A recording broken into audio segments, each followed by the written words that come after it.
السلام عليكم ورحمة الله تعالى وبركاته. أعوذ بالله من الشيطان الرجيم. بسم الله الرحمن الرحيم. الحمد لله وكفى والصلاة والسلام على رسول الأمين وعلى آله وصحبه أجمعين. أما بعد، أعوذ بكلمات الله التامة من كل شيطان وهم ومن كل عين لامة. أعوذ بكلمات الله التامة من كل شيطان وهم ومن كل عين لامة. أعوذ بكلمات الله التامة من كل شيطان وهم ومن كل عين لامة. اللهم صل على سيدنا محمد وعلى آل سيدنا محمد كما صليت على إبراهيم وعلى آل إبراهيم وبارك على سيدنا محمد وعلى آل سيدنا محمد كما باركت على إبراهيم وعلى آل إبراهيم في العالمين إنك حميد مجيد. أعوذ بالله من الشيطان الرجيم. بسم الله الرحمن الرحيم.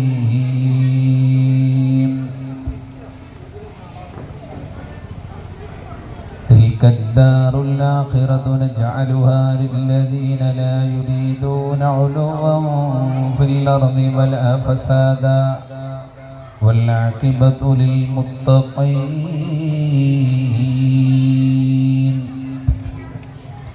ये दुनिया मुसाफिर खाना है, जो आना है उसको जाना है. हम सूरज और तारों भी मुसाफिर है, नज़रों भी मुसाफिर है, बहारों भी मुसाफिर है. नेक अमल से दामन भर लो, आज रहे कल जाना है. അല്ലാഹുവേ, അല്ലാഹുവേ, ഇരിക്കുന്ന പോലെ നിന്റെ ജന്നാത്തുൻ നഈമിലും ഒരുമിച്ച് കൂടാൻ ഞങ്ങൾക്ക് നീ ഭാഗ്യം നൽകണേ അല്ലാഹ്. ഗതകാല ജീവിതത്തിൽ അറിഞ്ഞും അറിയാതെയും വന്നുപോയ സർവ്വ പാപങ്ങളും ഈ ഇരുത്തം സബബായി ഞങ്ങൾക്ക് പുറത്തു മാപ്പ് ചെയ്യണേ അല്ലാഹ്. മൺമറഞ്ഞു പോയ ഞങ്ങളെ ഈ കാക്ക കാരണവന്മാര്, സഹോദര സഹോദരിമാർ, ഉമ്മപെങ്ങന്മാര്, ചേട്ടനനിയന്മാർ, അല്ലാഹുവേ, അവരുടെയൊക്കെ മണ്ണറയെ നീ മണിയറയാക്കണേ അല്ലാഹ്. സൃഷ്ടകാലം നിന്നെ അറിഞ്ഞ് ജീവിച്ച് നീ തിരിച്ചു വിളിക്കുമ്പോൾ പരിപൂർണ മുഅ്മിനായി നിന്നിലേക്ക് മടങ്ങാൻ ഞങ്ങൾക്ക് തൗഫീഖ് നസീബാക്കണേ അല്ലാഹ്. ആമീൻ ബിറഹ്മതിക യാ അർഹമർ റഹീമീൻ.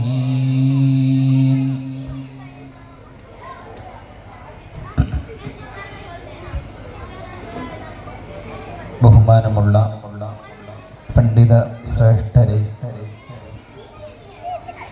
കാരണവന്മാരെ, സഹോദര സഹോദരിമാരെ, ഉമ്മബെങ്ങന്മാരെ, ചേട്ടനനിയന്മാരെ, വിദ്യാർത്ഥിനികളെ,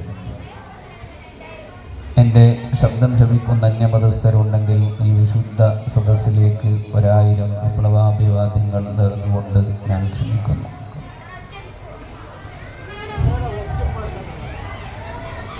വളരെയേറെ സന്തോഷത്തോടുകൂടെ പരിശുദ്ധ ഹബീബ് നബി മുഹമ്മദ് മുസ്തഫ സ്വല്ലല്ലാഹു അലൈഹി വസല്ലമ തങ്ങളുടെ 1500ാമത് ജന്മദിന ആഘോഷത്തിൻ്റെ ഭാഗമായി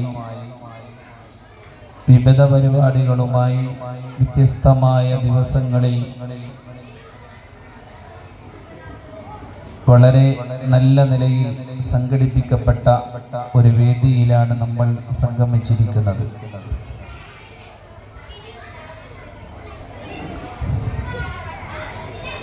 ശിഥിലമായി കൊണ്ടിരിക്കുന്ന ബന്ധങ്ങൾ എന്ന അതിവിശിഷ്ടമായ പ്രസക്തമായ ഒരു വിഷയാസ്പദമായി ഒരല്പനേരം ചർച്ചയിലേക്ക് കടന്നു പോകാനും ജീവിതത്തോട് പകർത്തുവാനും വേണ്ടി കാത്തിരിക്കുന്നവരാണ് ഞാനും നിങ്ങളുമെല്ലാം.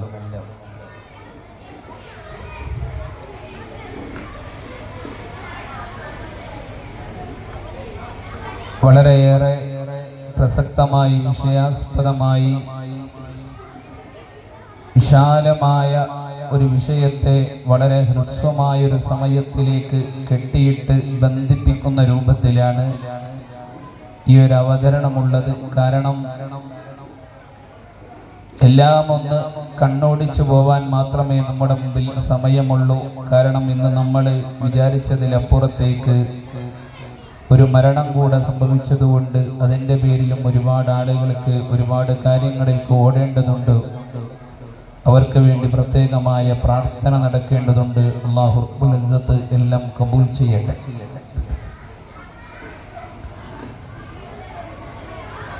മാനുഷികമായ ബന്ധങ്ങൾക്കിടയിൽ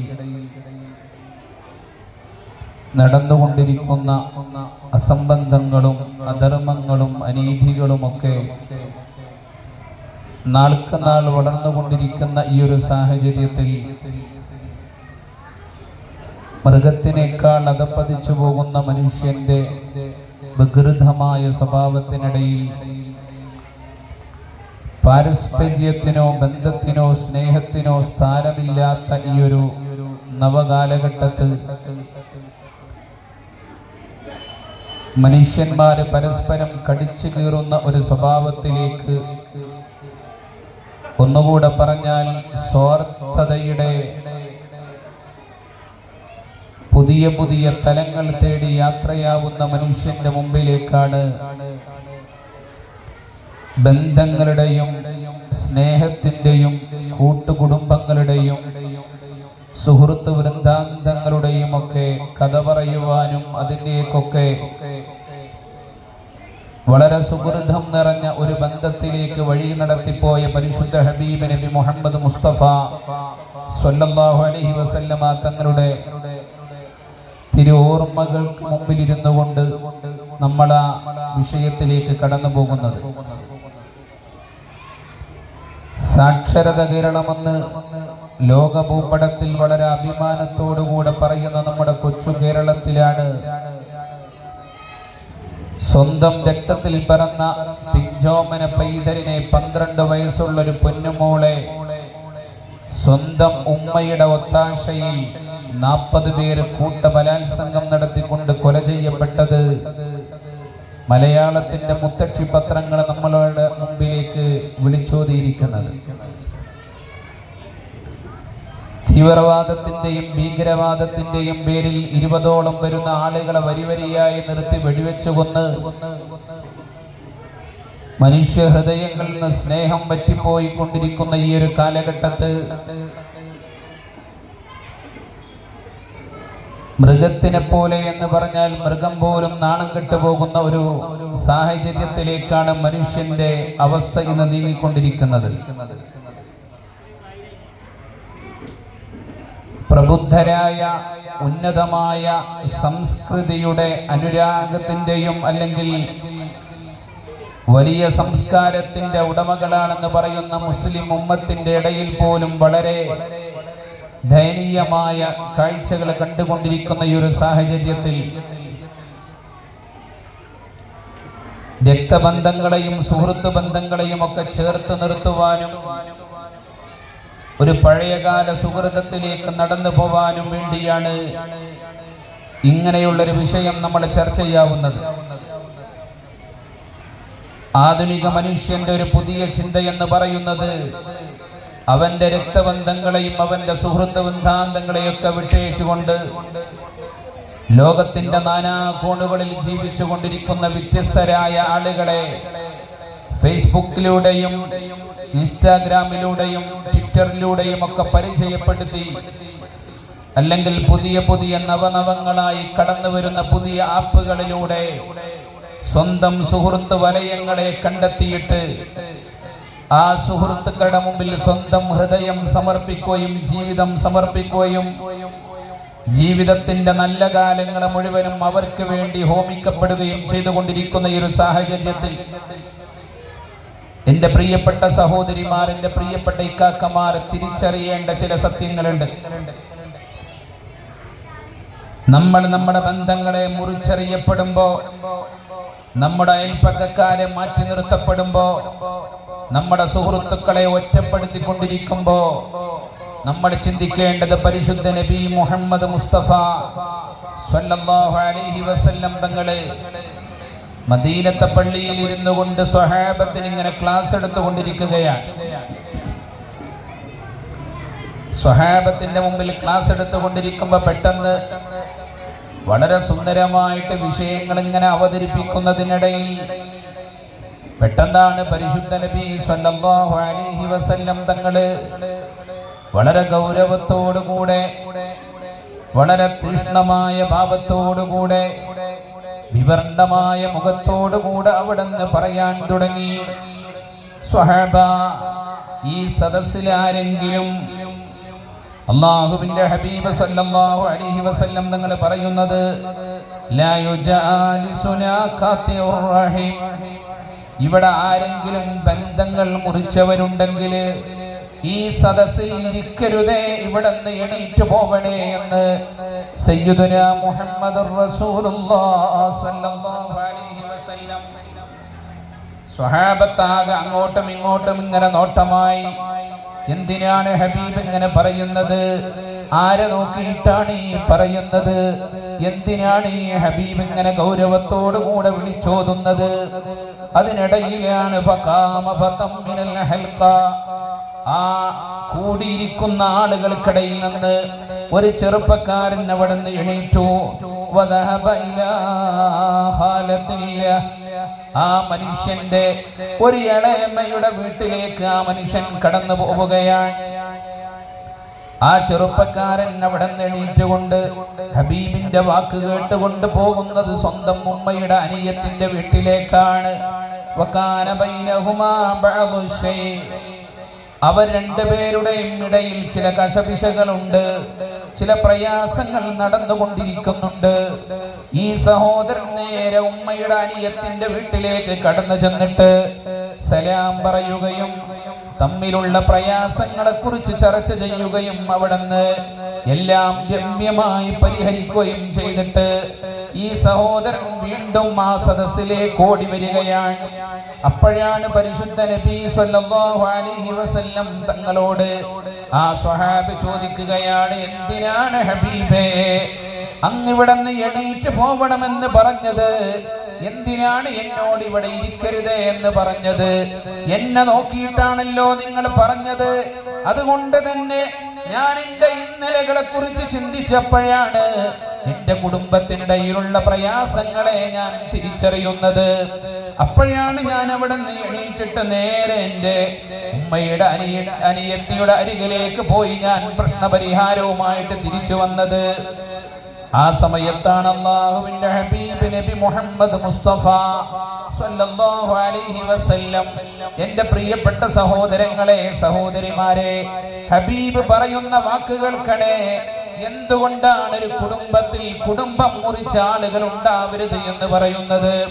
ഒരു സദസ്സിലിരിക്കുമ്പോൾ ഒരു സദസ്സിൽ കുടുംബബന്ധം മുറിച്ചവരുണ്ടാവരുതെന്ന് പറയുന്നത്, അയൽപ്പക്കക്കാരെ മാറ്റി നിർത്തിയവരുണ്ടാവരുത് എന്ന് പറയുന്നത്, ലോകത്തിലേക്ക് കാരുണ്യമായി നിയോഗിക്കപ്പെട്ട അല്ലാഹുവിന്റെ ഹബീബ് നബി മുഹമ്മദ് മുസ്തഫ സ്വല്ലല്ലാഹു അലൈഹി വസല്ലം തങ്ങൾ പറഞ്ഞു വെക്കുകയാണ്, ഇന്ന റഹ്മത ലാ തൻസിലു അലാ ഖൗമിൻ ഫീഹി ഖാതിഉർ റഹീം.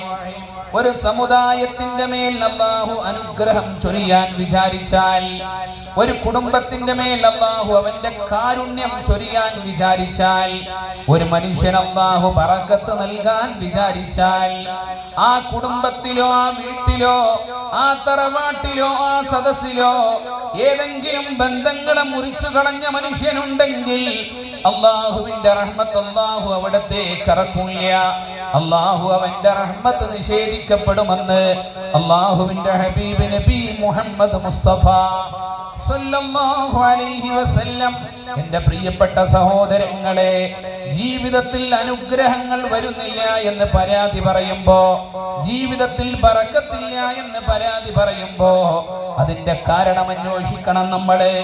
നമ്മൾ നമ്മുടെ ജീവിതത്തിലേക്ക് തിരിഞ്ഞു നടന്നിട്ട് തോന്നിവാസങ്ങൾ ഉണ്ടെങ്കിൽ അത് തിരുത്താൻ വേണ്ടി സന്നദ്ധരാവണം. അതില്ല എങ്കിൽ ഈ ലോകത്ത് ജീവിക്കുന്ന കാലം എത്രയും നിങ്ങൾ അനുഗ്രഹിക്കപ്പെട്ടവരാണെന്ന് നിങ്ങൾ തെറ്റിദ്ധരിക്കണ്ട. അള്ളാഹുവിന്റെ ഒരു അനുഗ്രഹവും അള്ളാഹു നിങ്ങൾക്ക് തരില്ല. മാത്രമല്ല അള്ളാഹുവിന്റെ ഹബീബ് പറയാണ്, ലാ യദ്ഖുലുൽ ജന്നത ഖാതിഉർ റഹീം. ഇമാം ബുഖാരി എടുത്തുദ്ധരിക്കുന്ന ഹദീസാണ്, സ്വഹീഹായ ഹദീസാണ്, നിഷേധിക്കാൻ പോലും പറ്റൂല. വളരെ സ്വഹീഹായ ഹദീസിലാണ് അല്ലാഹുവിന്റെ ഹബീബ് പറയുന്നത്, ലാ യദ്ഖുലുൽ ജന്ന, സ്വർഗ്ഗത്തിൽ ഒരിക്കലും കടക്കുകയേ ഇല്ല. സ്വർഗ്ഗത്തിലേക്ക് കടക്കുമെന്ന് നിങ്ങൾ വിചാരിക്കണ്ട. ഖാതിഉർ റഹീം, കുടുംബ ബന്ധങ്ങളെ മുറിച്ചു കളഞ്ഞവൻ. അവൻ ആ കുടുംബ ബന്ധം മുറിച്ചുകൊണ്ടാണ് അവൻ മരണപ്പെട്ട് കടന്നു പോകുന്നത് എങ്കിൽ അള്ളാഹുവിന്റെ മുമ്പിലേക്ക് കടന്നു ചെന്നാൽ അവന്റെ അനുഗ്രഹത്തിന്റെ വീടായ സുവലോക സ്വർഗ്ഗം അവനില്ല എന്നവൻ തിരിച്ചറിയണം. അള്ളാഹുവിന്റെ ഹബീബ് സല്ലല്ലാഹു അലൈഹി വസല്ലം തങ്ങൾ പറയുന്ന വാക്കാണ്. ഞാനും നിങ്ങളും പറയുന്ന ഏതെങ്കിലും എമ്പോക്കിത്തരമാണെങ്കിൽ നമുക്കങ്ങ് തട്ടിക്കളയാമായിരുന്നു. കാലത്തിന്റെ ചവറ്റുകൊട്ടയിലേക്ക് നമുക്ക് എറിഞ്ഞു കളയാമായിരുന്നു. പക്ഷേ അള്ളാഹുവിന്റെ ഹബീബ് നബി മുഹമ്മദ് മുസ്തഫ സല്ലല്ലാഹു അലൈഹി വസല്ലം തങ്ങൾ പറയുന്ന വാക്കാണ്, വമാ യന്തിഖു അനിൽ ഹവാ ഇൻ ഹുവ ഇല്ലാ വഹയ്യുഹാ. അള്ളാഹുവിന്റെ പ്രവാചകൻ വല്ല വാക്കും നിങ്ങളോട് പറയണമെങ്കിൽ അത് മാലാക ജിബ്രീൽ അലൈഹിസ്സലാമിന്റെ ചിറകടിയുടെ അകമ്പടിയോടുകൂടെ അള്ളാഹുവിന്റെ കൽപ്പന പ്രകാരമാണ് നിങ്ങളോട് ഹബീബ് സംസാരിക്കുന്നത് എന്ന് വിശുദ്ധമായ ഖുർആൻ. അത് അള്ളാഹുവിന്റെ തീരുമാനമാണ്. സ്വർഗ നരകം തീരുമാനിക്കുന്ന യജമാനനായ റബ്ബിന്റെ തീരുമാനമാണത്. നിന്റെ ബന്ധങ്ങൾ നീ മുറിച്ചു കളയുന്നുവെങ്കിൽ നാളെ നിനക്ക് സ്വർഗവുമായിട്ട് യാതൊരു ബന്ധവുമില്ല. പെങ്ങളെ, എന്റെ പ്രിയപ്പെട്ട സഹോദരിമാരെ, ചെറിയ ചെറിയ കാരണങ്ങൾ പറഞ്ഞുകൊണ്ട് ജീവിതത്തിന്റെ വഴിയോരങ്ങളിൽ ഒരുപാട് കുടുംബങ്ങളെ മാറ്റി നിർത്തപ്പെടുമ്പോ, ഒരുപാട് അയൽപ്പക്കക്കാരെ മാറ്റി നിർത്തപ്പെടുമ്പോ, ഒരുപാട് സുഹൃത്തുക്കളോട് പിണങ്ങിക്കഴിയുമ്പോ ചിന്തിക്ക് സഹോദരി, നിനക്ക് വലുത് അള്ളാഹുവാണോ? അള്ളാഹുവാണോ നിനക്ക് വലുത് എങ്കിൽ ഹബീബിന്റെ വാക്കുകൾക്ക് നീ ചെവി കൊടുത്തേ പറ്റൂ. അതിന്റെ മുമ്പിൽ നീ മുട്ടുമടക്കിയേ പറ്റൂ. അതിന്റെ മുമ്പിൽ ആയുധം വെച്ച് കീഴടങ്ങിക്കൊണ്ട് നിന്റെ സ്വന്തമായ കാര്യങ്ങളോട് വിട പറഞ്ഞുകൊണ്ട് ഹബീബിന്റെ വാക്കുകൾക്ക് വില നൽകിയിട്ട് റബ്ബിലേക്ക് മടങ്ങാൻ തയ്യാറാവണം. അതില്ല എങ്കിൽ നമ്മൾ അപകടത്തിലേക്കാണ് കടന്നു പോകുന്നത്. പലപ്പോഴും കുടുംബങ്ങൾക്കിടയിലുള്ള പ്രശ്നങ്ങൾ ഉണ്ടാവുന്നത് ഈ മക്കള് ഹോട്ട് നിർത്തൂലല്ലേ, നിങ്ങൾ അവരങ്ങനെയാണ് കുറേ നേരെ അവർ വന്നിട്ട്, അതുകൊണ്ടായിരിക്കും. ശ്രദ്ധിക്കണേ, അവരെങ്ങനെ പലപ്പോഴും പല കുടുംബത്തിനിടയിലും പ്രശ്നങ്ങൾ ഉണ്ടാകുന്നത് ചെറിയ ചെറിയ പ്രശ്നങ്ങളുടെ മേലെ ദേഷ്യം പിടിക്കുമ്പോഴാണ്. നമ്മളൊക്കെ പറയാറുണ്ട്, മൂക്കത്താണ് ശുദ്ധിയുള്ളത്. ദേഷ്യം പെട്ടെന്ന് വരുന്നയാളാണ്, പെട്ടെന്ന് മുൻകോപിയാണ്, ക്ഷിപ്രകോപിയാണ്. ഇങ്ങനെ പല പദപ്രയോഗങ്ങളിലൂടെ നമ്മുടെ പ്രഷറിനെ കുറിച്ച് ഇങ്ങനെ വാഴ്ത്തി പറയും. ഭയങ്കര പ്രഷറാണ്, ഭയങ്കര പ്രഷറാണ്. ആരെന്ത് പറഞ്ഞാലും അതൊന്നും ചെവി കൊടുക്കാൻ മനസ്സില്ല. ഏതെങ്കിലും ഒരാളൊരു അന്യായം ചെയ്യുമ്പോഴേക്ക് നമ്മുടെ പ്രഷറങ്ങ് അടിച്ചു കയറി, നമ്മുടെ ദേഷ്യം അങ്ങ് അടിച്ചു കയറി. ആ ദേഷ്യത്തിന്റെ പേരിലാണ് നമ്മളിത് ചെയ്യുന്നത് എങ്കിൽ, നമുക്കിടയിൽ ദേഷ്യം പിടിച്ചതിന്റെ പേരിലാണ് ഈ പിണക്കമെങ്കിൽ അറിയണേ,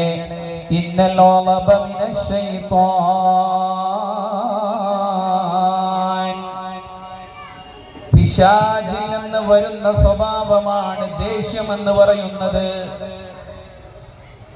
എന്റെ ചെറുതുകാലത്ത് ഞാൻ ഇങ്ങനെ ആലോചിച്ചു പോവാൻ, ചെറുതുകാലത്ത് ഞാൻ പഠിച്ചുകൊണ്ടിരിക്കുമ്പോൾ എൻ്റെ ശാപമായി എനിക്ക് തോന്നിയിരുന്നത് എൻ്റെ ദേഷ്യമാണ്. പെട്ടെന്ന് ചെറിയ ചെറിയ കാര്യങ്ങൾക്ക് വേണ്ടി ദേഷ്യം പിടിച്ച് അപകടങ്ങൾ വിളിച്ചു വരുത്തുന്ന സന്ദർഭം.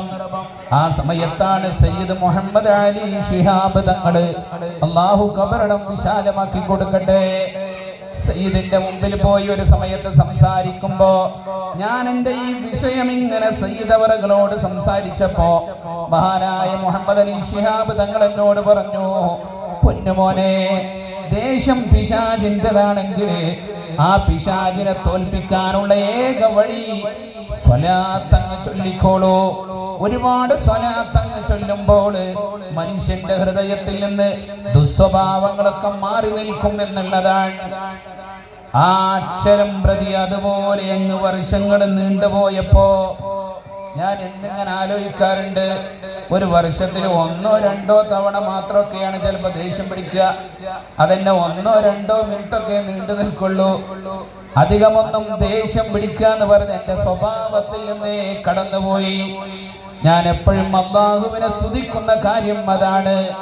എത്ര വലിയ പ്രയാസങ്ങൾ മുമ്പിലേക്ക് വന്നാലും എനിക്കതിൻ്റെ മേലൊരു പ്രഷർ വരാറില്ല, എനിക്ക് ദേഷ്യം പിടിക്കാറില്ല. അതിൻ്റെ പേരില് ആ ദേഷ്യം അങ്ങ് പമ്പ കടന്നു പോയതാണ്. അതിന്റെ ഒറ്റ കാരണം പരിശുദ്ധ ഹബീബിന്റെ മേലുള്ള സ്വലാത്ത് മാത്രമായിരുന്നു. അതുകൊണ്ട് പ്രഷറിന്റെ കഥ പറഞ്ഞുകൊണ്ട് ആളുകൾക്കിടയിൽ വീമ്പ് പറയുന്നവരെ ശ്രദ്ധിക്കണേ. ജീവിതത്തിൽ നിന്ന് പിശാചിന്റെ സ്വഭാവമാണത്, പിശാചിന്റെ സ്വഭാവമാണത്. ഇന്ന ശൈത്താന ഖുലിഖ മിനന്നാർ, പിശാചിനെ സൃഷ്ടിച്ചിരിക്കുന്നത് തീയിൽ നിന്നാണ്. വഇന്നമാ തുത്ഫഉന്നാറു ബിൽമാഅ്, ആ തീയിനെ അണക്കാൻ ഉപയോഗിക്കുന്നത് വെള്ളമാണ്. അതുകൊണ്ട് പരിശുദ്ധ നബി സല്ലല്ലാഹു അലൈഹി വസല്ലം പറയാണ്, ഫഇദാ വളിബ അഹദുക്കും, നിങ്ങളുടെ കൂട്ടത്തിൽ ആർക്കെങ്കിലും ദേഷ്യം വരുന്നുവെങ്കിൽ ഫല്യതവല്ല, അവൻ വുളൂ ചെയ്താൽ മതി.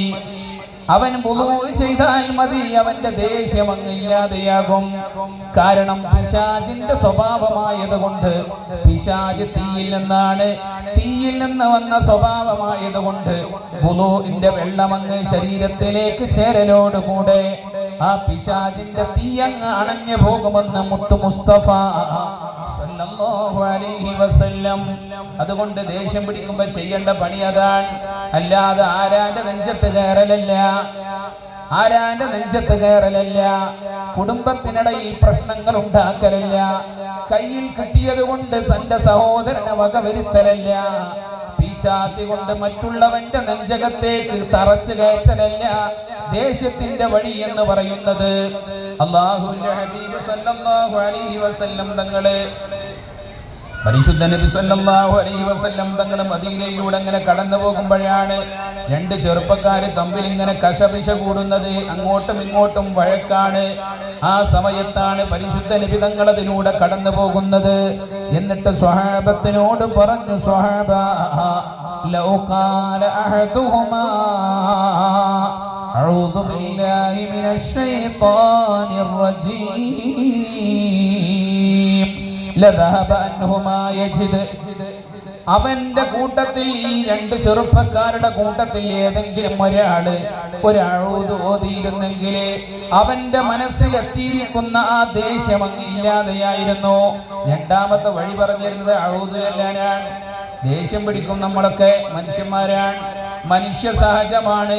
കാരണം പിശാച് മനുഷ്യന്റെ കൂടപ്പിറപ്പാണ്.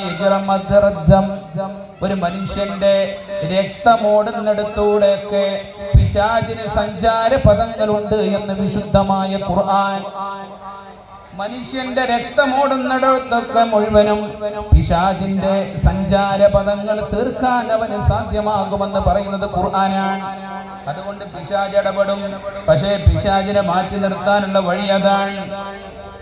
ദേശത്തിന്റെ പേരിലാണ് കുടുംബങ്ങൾ പലപ്പോഴും കലാപങ്ങൾ ഉണ്ടാക്കുന്നത്. രണ്ടാമത്തെ വിഷയം, ഞാൻ ആദ്യം അതിന്റെ കാരണങ്ങൾ ഇങ്ങനെ പറഞ്ഞതിന്റെ പരിഹാരത്തിലേക്ക് വരും. ഒന്നാമത്തെ കാര്യം മനുഷ്യന്മാർക്കിടയിലുള്ള ചെറിയ ചെറിയ കാര്യത്തിന്റെ മേലുള്ള ദേഷ്യമാണെങ്കിൽ, രണ്ടാമത്തത് അന്ധവിശ്വാസമാണ്. പലപ്പോഴും നമ്മൾ തിരിച്ചറിയാതെ പോകുന്നതും അതാണ്. ഈ അടുത്ത് എൻ്റെ മുമ്പിൽ ഒരു കുടുംബ പ്രശ്നം എൻ്റെ മുമ്പിലേക്ക് വന്നപ്പോ ഒരു ഭാര്യയും ഭർത്താവും തമ്മിലുള്ള പ്രശ്നമാണ്. കുടുംബത്തിനിടയിൽ വല്ലാത്ത പ്രശ്നമായിട്ടുണ്ട്. 3 വർഷത്തോളമായി അവർ തമ്മിൽ പിണക്കത്തിലാണ്. ഭാര്യയും ഭർത്താവും ഒരേ വീട്ടിലാണെങ്കിലും തമ്മിൽ സംസാരിക്കൂല, ഒന്നിച്ച് കിടക്കൂല, ഒന്നിച്ച് ഒരു കാര്യത്തിലും അവരിടപെടുന്നില്ല. 3 വർഷത്തിന് ശേഷമാണ് എൻ്റെ മുമ്പിലേക്ക് ഇവർ വരുന്നത്. ഞാൻ ഇവരോട് ചില കാര്യങ്ങളൊക്കെ ചോദിച്ചിങ്ങനെ അറിയുന്നതിനിടയിൽ ഈ ഭർത്താവ് പറയുന്ന ഒരേ ഒരു കാര്യം, ഉസ്താദേ, എന്നെ നശിപ്പിക്കാൻ വേണ്ടി ഒരുപാട് കൂടോത്തരങ്ങൾ ചെയ്യുന്നയാളാണ് എൻ്റെ ഭാര്യ. ഒരുപാട് ജ്യോത്സ്യന്മാരുടെ അടുക്കലേക്ക് പോകുന്നയാളാണ് എൻ്റെ ഭാര്യ. എൻ്റെ ഭാര്യയോട് പല ആളുകളും പലതും പറഞ്ഞതുകൊണ്ട് അവൾ പല കുതന്ത്രങ്ങളും എനിക്ക് നേരെ ചെയ്യുകയാണ്. അതുകൊണ്ട് എനിക്കൊരുപാട് അപകടങ്ങൾ സംഭവിക്കുന്നു. എൻ്റെ കച്ചവടങ്ങൾ പൊളിഞ്ഞ് തരിപ്പണമാകുന്നു, എൻ്റെ കുടുംബങ്ങൾ ശിഥിലമാകുന്നു എന്ന് ആ സഹോദരൻ. ഇത് കേട്ടിട്ട് ആ സഹോദരി ഇങ്ങനെ ചിരിക്കാൻ, എന്നിട്ട് എന്നോട് പറഞ്ഞു, ഉസ്താദേ, ഈ പറയുന്നതൊന്നും എൻ്റെ ജീവിതത്തിലില്ല. എൻ്റെ ജീവിതത്തിൽ ഞാൻ ചെയ്ത കാര്യങ്ങളല്ല. ഞാൻ എൻ്റെ ജീവിതത്തിൽ എൻ്റെ ഭർത്താവിനെ ഇല്ലാതെയാക്കാൻ ഞാൻ എന്തു ചെയ്യണം? എൻ്റെ ഭർത്താവിനെ ഇല്ലാതെയാക്കാൻ ഞാൻ എന്തിനാണ് ഇങ്ങനെയൊക്കെ ചെയ്യേണ്ടത്?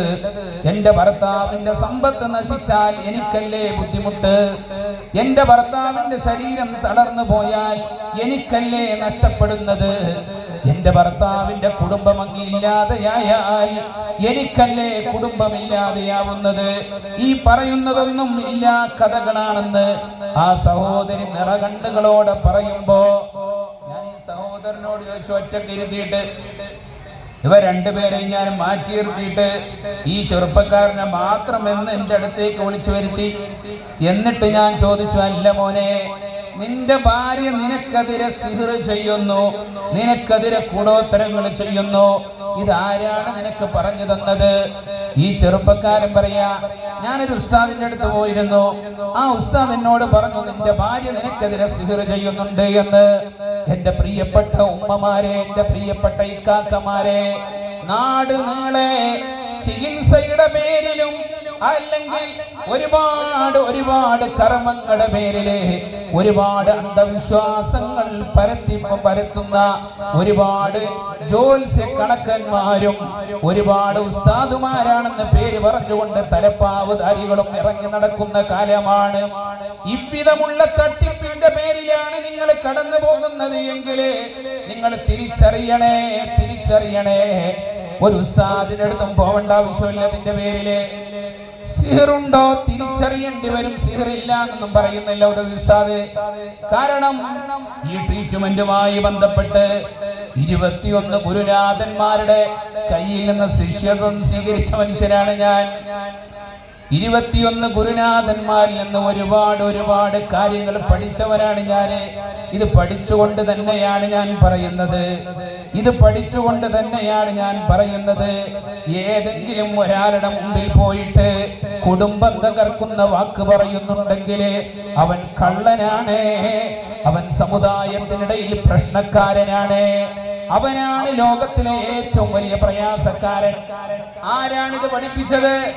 അല്ലാഹുവിന്റെ ഹബീബ് നബി മുഹമ്മദ് മുസ്തഫ സല്ലല്ലാഹു അലൈഹി വസല്ലം തങ്ങൾ പറയാൻ, ഈ തട്ടിപ്പിന്റെ ആശാന്മാര് മുഴുവനും പറയുന്നൊരു കാര്യമുണ്ട്.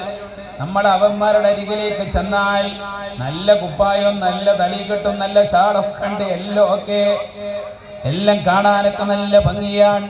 പക്ഷേ അടുത്തേക്ക് ചെന്നാൽ ആദ്യത്തെ ചോദ്യം, നിങ്ങളുടെ കുടുംബത്തിൽ നിങ്ങൾ ആരോടെങ്കിലും പ്രശ്നമുണ്ടോ? ആ പ്രശ്നം ചോദിക്കുന്നവനാണ് പ്രശ്നം എന്ന് നമ്മൾ തിരിച്ചറിയണേ.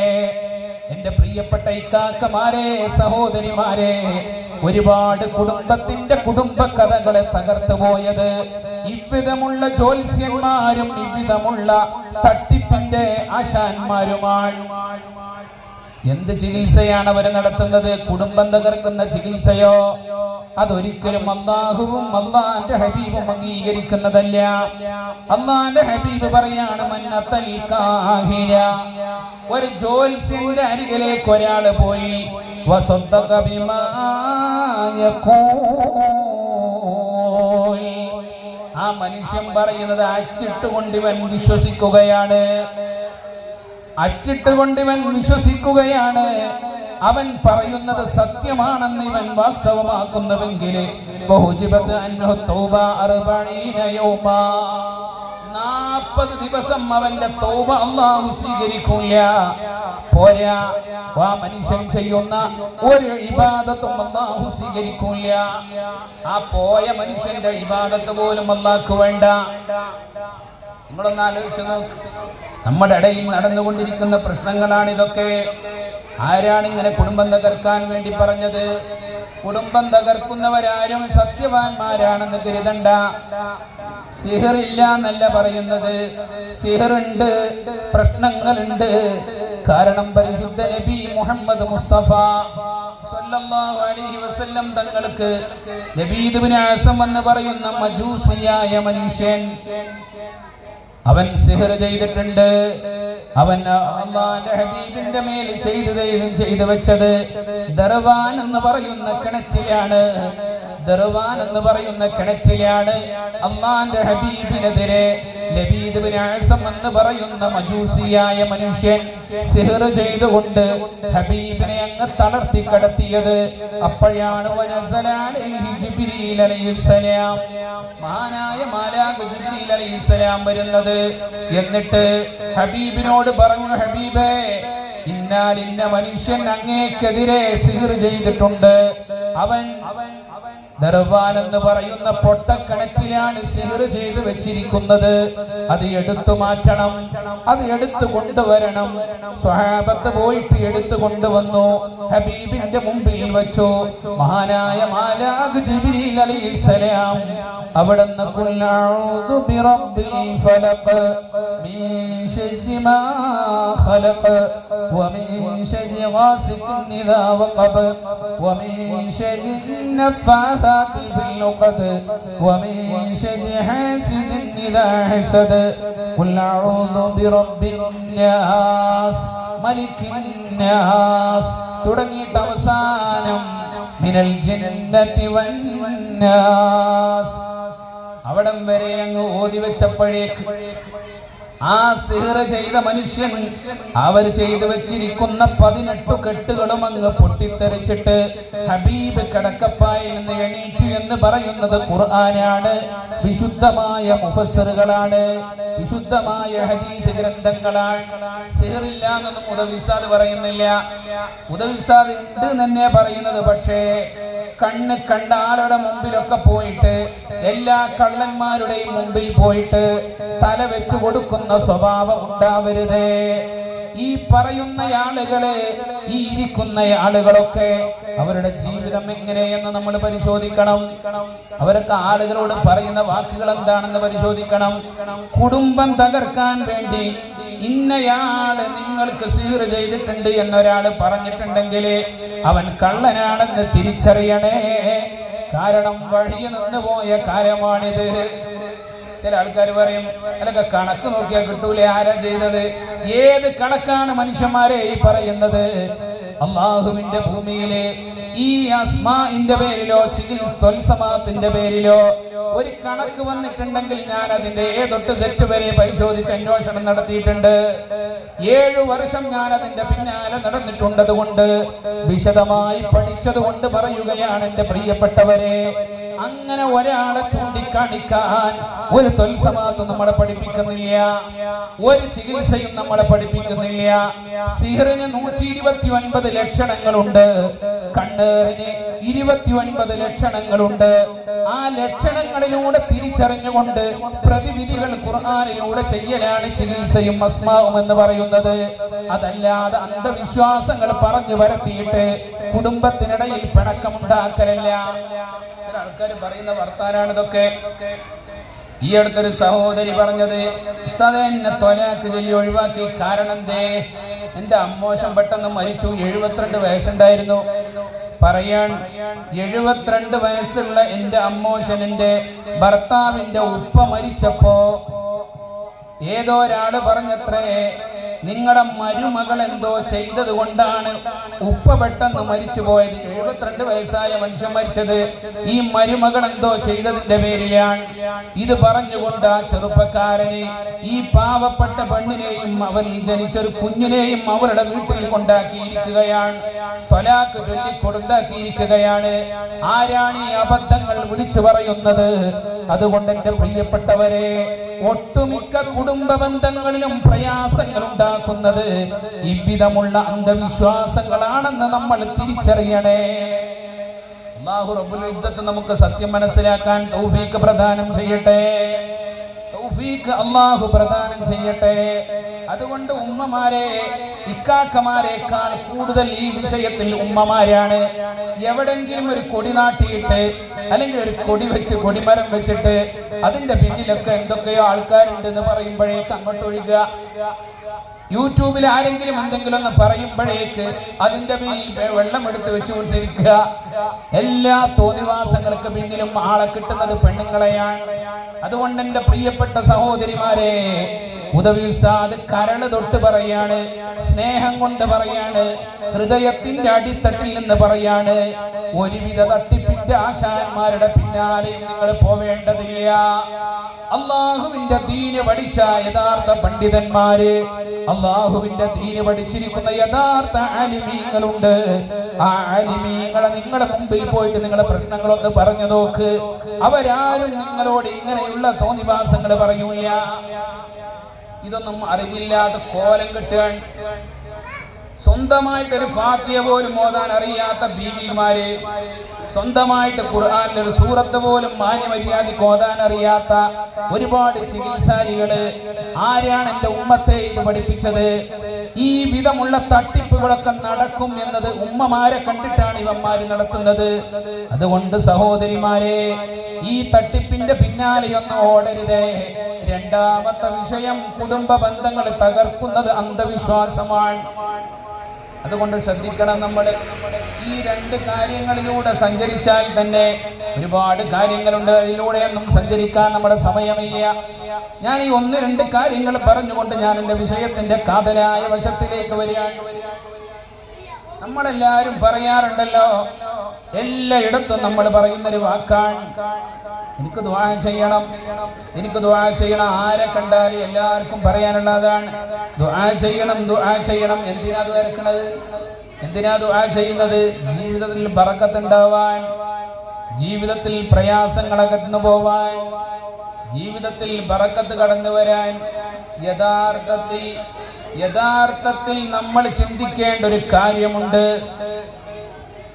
മനുഷ്യ ജീവിതത്തിന്റെ ബറക്കത്തിന്റെ താക്കോൽ അല്ലാഹു തന്നിരിക്കുന്നത് നമ്മുടെ ഓരോരുത്തരുടെയും കരങ്ങളിലാണ്, നമ്മുടെ ഓരോരുത്തരുടെയും കൈകളിലാണ് അല്ലാഹു ബറക്കത്തിന്റെ ചാവി തന്നിരിക്കുന്നത്. ആ ബറക്കത്തിന്റെ ചാവി നമ്മൾ ഉപയോഗിക്കണം. എന്നിട്ട് ബറക്കത്തിന്റെ ഖജനാവ് തുറക്കണം. അല്ലാഹുവിന്റെ ഹബീബ് നബി മുഹമ്മദ് മുസ്തഫ സല്ലല്ലാഹു അലൈഹി വസല്ലമ തങ്ങൾ ഇതിങ്ങനെ പറഞ്ഞു വെക്കുമ്പോ സ്വഹാബത്ത് ചോദിച്ചു, നബിയെ അതെന്താണ് അങ്ങനെ പറയുന്നത്? ബറക്കത്തിന്റെ ചാവി ഓരോ മനുഷ്യന്റെയും കയ്യിലാണെന്ന് പറയുന്നത് എന്തുകൊണ്ടാണ്? പ്രിയപ്പെട്ടവരെ, ചെവി തുറന്ന് കേൾക്കണേ.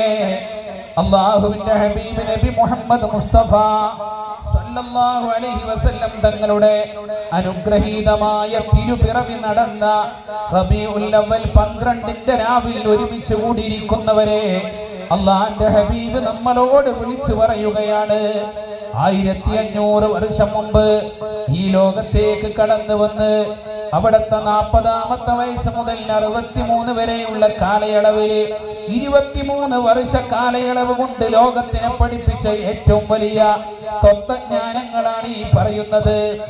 ആധുനിക മനുഷ്യന്റെ സമാധാനം കെടുത്തുന്ന ജീർണതകളെ ഇല്ലാതെയാക്കണമെങ്കിൽ, ഇവിടെയുള്ള തോന്നിവാസങ്ങളെ ഇല്ലാതെയാക്കണമെങ്കിൽ അല്ലാഹുവിന്റെ ഹബീബിലേക്ക് മടങ്ങലല്ലാതെ വേറൊരു വഴിയില്ല. ആ ഹബീബ് മദീനത്തെ പള്ളിയിൽ ഇരുന്നു കൊണ്ട് സ്വഹാബത്തിനോട് പറയാണ്, ബറക്കത്തിന്റെ ചാവി നിങ്ങളുടെ കയ്യിലാണ്. സ്വഹാബത്ത് ചോദിക്കുന്ന, നബിയെ അതേത് ചാവിയാണ്? ഞങ്ങളുടെ കയ്യിൽ എവിടെയാണ് ആ ചാവി ഇരിക്കുന്നത്? അല്ലാഹുവിന്റെ ഹബീബ് സല്ലല്ലാഹു അലൈഹി വസല്ലം തങ്ങൾ പറയാണ്, മൻ അഹബ്ബ അൻ യുബ്സത ലഹു ഫീ റിസ്ഖിഹി വ ഉമരി. ഒരു മനുഷ്യന്റെ അവന്റെ സമ്പത്തിലും അവന്റെ ആയുസ്സിലും അവന്റെ ആരോഗ്യത്തിലും അവന്റെ കുടുംബത്തിലും അവന്റെ സമൂഹത്തിലും നിങ്ങൾ ആരെങ്കിലും അല്ലാഹുവിന്റെ ബറക്കത്ത് ആഗ്രഹിക്കുന്നുവെങ്കിൽ, നിങ്ങളുടെ കുടുംബത്തിൽ ബറക്കത്തുണ്ടാവണമെന്ന് നിങ്ങൾ ആഗ്രഹിക്കുന്നുവെങ്കിൽ, നിങ്ങളുടെ സമ്പത്തിൽ ബറക്കത്തുണ്ടാവണമെന്ന് ആഗ്രഹിക്കുന്നുവെങ്കിൽ, നിങ്ങളുടെ കച്ചവടത്തിൽ ബറക്കത്ത് വേണമെന്ന് നിങ്ങൾ ആഗ്രഹിക്കുന്നുവെങ്കിൽ, അല്ലാഹുവിന്റെ ഹബീബ് പറയാണ്, ഫലിയസ്വൽ റഹീമ, അവന്റെ കുടുംബങ്ങളെ ചേർത്ത് നിർത്തലാണ് അതിന്റെ ചാവി. നിന്റെ കുടുംബങ്ങളിലേക്ക് നീ ബന്ധങ്ങൾ ഇങ്ങനെ നിലനിർത്തുകയാണെങ്കിൽ അല്ലാഹു നിനക്ക് ബറക്കത്ത് നൽകുമെന്ന് പറയുന്നത് പരിശുദ്ധ നബി മുഹമ്മദ് മുസ്തഫ സല്ലല്ലാഹു അലൈഹി വസല്ലം. മുഹമ്മദ് ജിസ്കോ ദുനിയ സാദിഖുൽ വഅദോ അമീൻ कहते हैं, जो बंदे रहमान रहमത്തുൽ ലിൽ ആലമീൻ कहते हैं. ലോകര് മുഴുവനും സ്വാദിഖുൽ അമീൻ എന്ന് വിളിച്ച സത്യസന്ധനായ ഹബീബ്, ലോകത്തിന്റെ സൃഷ്ടാവായ ജഗനിയന്താവും ജഗദീശ്വരനും ജല്ല ജലാലുമായ അല്ലാഹു റബ്ബുൽ ഇസ്സത്ത് പറഞ്ഞു വെച്ചത്, വമാ അർസൽനാക ഇല്ലാ റഹ്മത്തൽ ലിൽ ആലമീൻ. ലോകരെ നിങ്ങൾക്ക് കാരുണ്യമായിട്ടല്ലാതെ അല്ലാഹുവിന്റെ ഹബീബിനെ നിയോഗിച്ചിട്ടില്ല. കാരുണ്യത്തിന്റെ ഹബീബേ മുത്ത് മുസ്തഫ സല്ലല്ലാഹു അലൈഹി വസല്ലമ തങ്ങൾ പറയാണ്, പൊന്നു സഹോദര, നിന്റെ ജീവിതത്തിൽ ബറക്കത്ത് തേടിയിട്ട് നീ ആളുകൾ അന്വേഷിച്ച് നടക്കണ്ട, ആരും പ്രാർത്ഥിക്കേണ്ട ആവശ്യമൊന്നും പ്രത്യേകിച്ചില്ല. നിനക്ക് ബറക്കത്ത് വേണമെങ്കിൽ നിന്റെ കുടുംബത്തെ അങ്ങ് ചേർത്ത് നിർത്ത്. അറ്റുപോയ ബന്ധങ്ങളെ വിളക്കി ചേർത്ത് നിർത്താൻ നിന്നെ കൊണ്ട് സാധ്യമായാൽ അതുതന്നെയാണ് ബറക്കത്തിന്റെ ചാവിയെന്ന് ലോകത്തിന്റെ ഹബീബ് നബി മുഹമ്മദ് മുസ്തഫ സല്ലല്ലാഹു അലൈഹി വസല്ലം. ഒരു സ്വഹാബി വന്നിട്ട് റസൂലുള്ളാഹിയോട് പറയാണ്, സ്വഹാബത്ത് ഇങ്ങനെ വന്നുകൊണ്ട് ഹബീബിനോട് പറഞ്ഞു, നബിയെ, ഞങ്ങളൊക്കെ ഭക്ഷണം കഴിക്കുന്നുണ്ട്, പക്ഷേ ഭക്ഷണത്തിന്റെ വയറ് നിറയുന്നില്ല, എത്ര കഴിച്ചാലും വയറ് നിറയില്ല, പിന്നെയും വിശക്കുക, വിശപ്പ് മാറുന്നില്ല നബിയേ. ലോകത്തേക്ക് വന്ന എല്ലാ നിലയിലും എല്ലാ അറിവുകളും അല്ലാഹു കനിഞ്ഞേകിയ ലോകത്തിന്റെ സർവവിജ്ഞാനങ്ങളുടെയും അകക്കാമ്പിന്റെ അടിത്തട്ടിന്റെ ഖജനാവിന്റെ ചാവിയെ ഏൽപ്പിച്ചിരിക്കുന്ന അല്ലാഹുവിന്റെ ഹബീബ് നബി മുഹമ്മദ് മുസ്തഫ സല്ലല്ലാഹു അലൈഹി വസല്ലം തങ്ങൾ പറയാണ്, നിങ്ങൾ തമ്മിലുള്ള സ്നേഹം ഒന്ന് ഊട്ടി ഉറപ്പിച്ചാൽ എപ്പോഴാ നിന്റെ വിശപ്പ് മാറുക? റസൂലുള്ളാഹി തങ്ങൾ കൊടുക്കുന്ന ട്രീറ്റ്മെന്റ് ഇതാണ്, അല്ല കുടുംബം മുറിക്കുന്ന ട്രീറ്റ്മെന്റ് അല്ല. അള്ളാന്റെ ഹബീബ് പറഞ്ഞു കൊടുക്കുകയാണ്. ആ സഹോദരങ്ങളെ വിളിച്ചിട്ട് പറഞ്ഞു, നിങ്ങളുടെ വീട്ടിൽ എങ്ങനെയാണ് ഭക്ഷണം കഴിക്കാറ്? ഉമ്മമാരെ, കാക്കമാരെ ശ്രദ്ധിക്കുന്നുണ്ട്. ആ കുട്ടികള്, മക്കളെ, ഞാനിങ്ങനെ ശബ്ദം എടുക്കുമ്പോൾ വീട്ടിൽ നല്ല സൗണ്ട് ഇടാൻ പറ്റും. എൻ്റെ ഉമ്മമാരെ ശ്രദ്ധിക്കണേ. ആ സഹോദരൻ വന്നിട്ട് പറയുന്ന വാക്കാണ്, ഞങ്ങൾക്ക് വിശപ്പുണ്ട്, ഭക്ഷണം കഴിക്കുന്നുണ്ട്, പക്ഷേ വിശപ്പ് മാറുന്നില്ല, വീണ്ടും ഇങ്ങനെ വിശന്നുകൊണ്ടേയിരിക്കുകയാണ്, വിശപ്പ് പിന്നെയും പിന്നെയും വന്നുകൊണ്ടിരിക്കുന്നു, ഭക്ഷണം എത്ര ചെയ്തിട്ടാ കഴിക്കുക, വയറ് നിറഞ്ഞാലും വിശപ്പ് മാറുന്നില്ല നബി സല്ലല്ലാഹു അലൈഹി വസല്ലം. അല്ലാഹുവിന്റെ ഹബീബ് സല്ലല്ലാഹു അലൈഹി വസല്ലം തങ്ങൾ ആ സഹോദരങ്ങളോട് ചോദിച്ചത്, നിങ്ങൾ വീട്ടിലെങ്ങനെയാണ് ഭക്ഷണം കഴിക്കാറുള്ളത്? നിങ്ങൾ വീട്ടിലെങ്ങനെയാണ് ഭക്ഷണം കഴിക്കാറുള്ളത്? ആ സഹോദരങ്ങൾ പറഞ്ഞു, ഞാൻ എൻ്റെ ജോലി കഴിഞ്ഞ് വരുമ്പോൾ ഞാൻ കഴിക്കും, എൻ്റെ ഭാര്യയുടെ ജോലി കഴിഞ്ഞാൽ അവൾ കഴിക്കും, എൻ്റെ മക്കളുടെ കാര്യങ്ങൾ കഴിഞ്ഞാൽ അവർ കഴിക്കും, എൻ്റെ ഉമ്മയും ഉപ്പയും അവർ മറ്റൊരു സമയത്ത്. അല്ലാഹുവിന്റെ ഹബീബ് സല്ലല്ലാഹു അലൈഹി വസല്ലം തങ്ങൾ പറയാൻ, നിന്റെ ജീവിതത്തിൽ നിന്റെ ഭക്ഷണത്തിൽ വിശാലത നീ ആഗ്രഹിക്കുന്നുവെങ്കിൽ നിന്റെ വിശപ്പിന്റെ കാഠിന്യം അകന്നുകൊണ്ട്. എന്താ ഈ വിശപ്പ് ഇങ്ങനെ കൂടിയാലുള്ള പ്രശ്നം? എന്താണ് ഈ വിശപ്പ് ഇങ്ങനെ കൂടിയാലുള്ള പ്രശ്നം? നമ്മൾ വീണ്ടും വീണ്ടും ഭക്ഷണം കഴിക്കാൻ തുടങ്ങും, നമ്മുടെ തടി അങ്ങ് പൊണ്ണത്തടിയന്മാരാകും. പൊണ്ണത്തടിയന്മാരായി വരാൻ പോകുന്നതോ അപകടകരമായ പല രോഗങ്ങളുമാണ്. ഈ അപകടകരമായ രോഗങ്ങളെ ഇല്ലായ്മ ചെയ്യാൻ വേണ്ടി സുബൈയുടെ മുമ്പേ എണീറ്റുകൊണ്ട് നടുറോട്ടിലൂടെ സവാരി നടത്തുന്നവരെ, ഇന്ന് അങ്ങനെയാണല്ലോ. ഇന്ന് ഡോക്ടർമാർ ചെയ്ത ഏറ്റവും വലിയ പണി മനുഷ്യന്മാരെ മുഴുവൻ റോട്ടിലാക്കി വഴിയിലാക്കി എന്നുള്ളതാണ്. എല്ലാരും റോട്ടിലേക്ക് ഇറക്കി, എല്ലാരോടും പറഞ്ഞു നടന്നോളി, നിങ്ങൾ നടന്നോളി, ഭക്ഷണം കഴിക്കുക, എന്നിട്ട് നടക്കുക. രോഗങ്ങളില്ലാതെയാകാനുള്ള പുതിയ പുതിയ തന്ത്രങ്ങള് 10,000, 50,000, ലക്ഷവും 1.5 ലക്ഷവും ഒക്കെ മുടക്കിയിട്ട് പുതിയ പുതിയ എക്സസൈസുകൾക്കുള്ള മെഷീനറികൾ വാങ്ങിയിട്ട് വീടിന്റെ ഉള്ളറയിൽ എക്സസൈസിന്റെ പിന്നാലെ പോകുന്ന ഉമ്മമാരെ, ഉപ്പമാരെ, സഹോദരന്മാരെ, ജിമ്മിലേക്ക് കടന്നു പോകുന്നവരെ, ജിമ്മ് വേണ്ടാന്നൊന്നും ഉദവിസ്ഥാത് ഹറാമാണെന്നൊന്നല്ല ഈ പറയുന്നത്. സ്വന്തം ശരീരത്തിന്റെ ആരോഗ്യം നിലനിർത്താനാണ് നിങ്ങൾ ഈ കളിക്കുന്നതെങ്കിൽ ലോകത്തിലെ ഏറ്റവും വലിയ വൈദ്യശാസ്ത്രജ്ഞനാണ് അല്ലാഹുവിന്റെ ഹബീബ് നബി മുഹമ്മദ് മുസ്തഫ സല്ലല്ലാഹു അലൈഹി വസല്ലം തങ്ങള്. ആ ഹബീബ് പറയാണ്, നിന്റെ ജീവിതത്തിലെ നിന്റെ ആരോഗ്യം നീ സംരക്ഷിക്കാൻ നീ ആഗ്രഹിക്കുന്നുവെങ്കിൽ നീ സുബൈക്ക് മുമ്പേ ഇറങ്ങി നടക്കാനല്ല പറയുന്നത്, എക്സസൈസിനുള്ള പുതിയ പുതിയ മെഷീനറികൾ വാങ്ങിക്കൂട്ടാനല്ല പറയുന്നത്. ഹബീബ് പറയാണ്, നിന്റെ വീട്ടിൽ നീ ഭക്ഷണം കഴിക്കുമ്പോ, നിന്റെ വീട്ടിൽ നിങ്ങൾ ഭക്ഷണം കഴിക്കുമ്പോ ഒരു തളികയിൽ നിന്ന് ഭക്ഷണം കഴിക്കുന്ന സ്വഭാവം ഉണ്ടാക്കാൻ നിന്റെ വീട്ടിൽ കഴിഞ്ഞാൽ, ഭാര്യയും ഭർത്താവും മക്കളും എല്ലാവരും ഇരുന്നിട്ട് ഒരേ പ്ലേറ്റിൽ നിന്ന് ഭക്ഷണം കഴിക്കുന്ന സ്വഭാവമുണ്ടെങ്കിൽ നിന്റെ ആരോഗ്യം അല്ലാഹു സംരക്ഷിക്കപ്പെടുമെന്ന് പരിശുദ്ധ നബി മുഹമ്മദ് മുസ്തഫ സല്ലല്ലാഹു അലൈഹി വസല്ലം. എന്റെ പ്രിയപ്പെട്ടവരെ, ഹബീബിന്റെ അധ്യാപനങ്ങളെ പുറങ്കാലുകൊണ്ട് തട്ടിമാറ്റിയിട്ട് ആധുനികന്റെ പുതിയ പുതിയ ചപ്പുചവറുകളെയാണ് നമ്മൾ നെഞ്ചിലേക്ക് ചേർത്ത് വെച്ചിരിക്കുന്നത്. എന്നിട്ടോ യാതൊരു ഗുണവുമില്ലാതെ കടന്നു പോവാൻ, യാതൊരു ഗുണവുമില്ലാതെ കടന്നു പോവാൻ ഈ പറയപ്പെട്ടതൊക്കെ. ഹബീബ് പറയുന്ന സ്വഭാവം അതാണ്. മഹാനായ ശൈഖുന അത്തിബന്റെ ഉസ്താദ് അല്ലാഹു ഖബറടം വിശാലമാക്കി കൊടുക്കട്ടെ. ഹബീബിന്റെ സുന്നത്ത് എങ്ങനെയാണോ അതിന്റെ നേരെ പതിപ്പായി ജീവിച്ചു പോയ, നമ്മുടെ കണ്ണുകളുടെ മുമ്പിലൂടെ, നമ്മുടെ മനോമുകുരങ്ങളിലൂടെ ജീവിച്ചു പോയ മഹാമനീഷി മഹാനായ ശൈഖുന അത്തിബന്റെ ഉസ്താദ്, അല്ലാഹു അവരോടൊക്കെയുള്ള മഹബത്തിന്റെ പേരിൽ നാളെ സ്വർഗ്ഗലോകത്ത് ഒരുമിച്ച് കൂട്ടിത്തരട്ടെ. പ്രിയപ്പെട്ടവരെ, ഉസ്താദിനോട് സഹവസിച്ച ആളുകൾക്കറിയാം, ഉസ്താദിന്റെ വീട്ടിൽ ആകെ ഒരു വലിയ തളികയാണുള്ളത്. ആ വലിയ തളികയിലേക്കാണ് ഏത് ഭക്ഷണം വന്നാലും അതിലേക്ക് അങ്ങിടും. എന്നിട്ട് ഏത് കറി വന്നാലും, ഏത് ഭക്ഷണം വന്നാലും അതിലേക്ക് അങ്ങിടും. അവിടെ ഇരിക്കുന്ന എല്ലാ ആളുകളോടും ചുറ്റുഭാഗത്ത് ഇങ്ങനെ ഇരിക്കാൻ പറയും. എന്നിട്ട് ആ ഒരേ പാത്രത്തിൽ നിന്ന് ഉസ്താദ് കഴിക്കുന്നു. അതേ പാത്രത്തിൽ നിന്ന് അന്ന് വന്ന അവിടെ വന്നിരിക്കുന്ന ആളുകൾ കഴിക്കുന്നു. ഏതെങ്കിലും യാചകരുണ്ടെങ്കിൽ അവരും ആ തളികക്ക് പിന്നിലാണ്. ഏതെങ്കിലും സാധുക്കൾ അവിടെ വന്നിട്ടുണ്ടെങ്കിൽ അവരും അതിന്റെ പിന്നിലാണ്. ഏതെങ്കിലും സമ്പന്ന കുബേരന്മാരവിടെ വന്നിട്ടുണ്ടെങ്കിൽ അവരും ആ തളികയുടെ പിന്നിലാണ്. എല്ലാവരും ഒന്നിച്ചിരുന്നുകൊണ്ട് ഉസ്താദ് കഴിക്കുന്ന പാത്രവും അത് തന്നെ, അവിടെ വന്ന യാചകൻ കഴിക്കുന്ന പാത്രവും അത് തന്നെ, അവിടെ വന്ന രാഷ്ട്രീയ കുബേരന്മാരും കഴിക്കുന്ന പാത്രം അത് തന്നെ, ഒന്നിച്ചിരുന്നു കൊണ്ട് ഭക്ഷണം കഴിക്കുന്ന ശീലം, അതൊക്കെ പരിശുദ്ധ ഹബീബ് നബി മുഹമ്മദ് മുസ്തഫ സല്ലല്ലാഹു അലൈഹി വസല്ലം തങ്ങളുടെ ശീലമാണ്.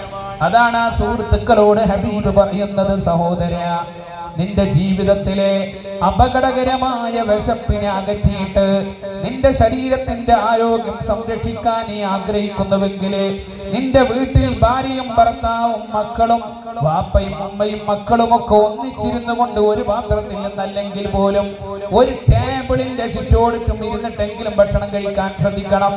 ഒന്നിച്ചിരുന്ന് ഭക്ഷണം കഴിക്കുന്ന ശീലം വേണം നമുക്ക്. ഇതല്ല, വാപ്പൊരു സ്ഥലത്ത് പോയിട്ട് വേറെ കഴിക്കുക, മകൻ പോയിട്ട് വേറെ റൂമില്, ഉമ്മ പോയിട്ട് അടുക്കളയില്, മക്കള് പോയിട്ട് തിണ്ണയിൽ ഇരുന്നിട്ട്. ഇങ്ങനെയൊന്നല്ല ഭക്ഷണത്തിന്റെ മര്യാദ എന്ന് പറയുന്നത്. ഭക്ഷണത്തെ ബഹുമാനിച്ചില്ലെങ്കിൽ ഭക്ഷണം കഴിക്കാൻ പറ്റാത്ത രോഗം നൽകി അള്ളാഹു പരീക്ഷിക്കുമെന്ന് അള്ളാഹുവിന്റെ ഹബീബ് നബി മുഹമ്മദ് മുസ്തഫ. എത്ര സമ്പത്തുണ്ടായിട്ട് എന്താ കാര്യം? ആ സമ്പത്തൊന്നും ഉപകാരപ്പെടില്ല. എത്ര സമ്പന്നനാണെങ്കിലും ഒരു തുള്ളി വെള്ളം കുടിക്കാൻ പറ്റൂല്ലെങ്കിൽ, ഒരു പിടി ഭക്ഷണം കഴിക്കാൻ പറ്റൂല്ലെങ്കിൽ പിന്നെന്തിനാണ് നമ്മുടെ സമ്പത്ത്? നമ്മുടെ ജീവിതത്തിന്റെ ആഗ്രഹങ്ങളെ, ഹലാലായ ഉദ്ദേശങ്ങളെ സഫലീകരിക്കാനാണ് നമ്മുടെ സമ്പത്ത് വേണ്ടത്. അതിലേറെ ആഖിറം വാങ്ങാനുള്ളതാണ് നമ്മുടെ സമ്പത്ത് എന്ന് പറയുന്നത്. അതുകൊണ്ട് എന്റെ പ്രിയപ്പെട്ട സഹോദരങ്ങളെ, ബറക്കത്ത് ആഗ്രഹിക്കുന്നുവെങ്കിൽ നമ്മൾ ശീലിക്കേണ്ട ശീലമാണത്.